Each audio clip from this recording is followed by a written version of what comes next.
زنود الست عراقية.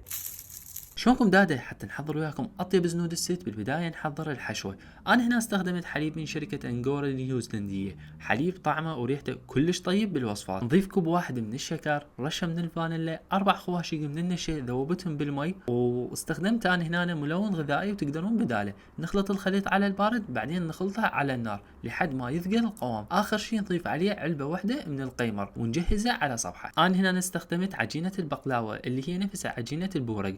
ولا تنسون المسابقة اللي سويت لكم اياها شركة انجور، وراح اترك لكم كافة تفاصيلها اسفل الفيديو. طبعا انا هم هنا استخدمت السمنة لانه راح اشويها شوي، ما راح اقليها، ونلفها بهاي الطريقة، لفها كلش سهلة، وندخلها للفرن. الفرن طبعا بس من اسفل، واكيد ندهن الوجه مالتها بالسمنة، وهي ما تاخذ هواية، نص ساعة تقريبا، بس انتو راقبوها. واخر شي نضيف عليها الشيرة والفستق الحلبي، وبالعافية عليكم.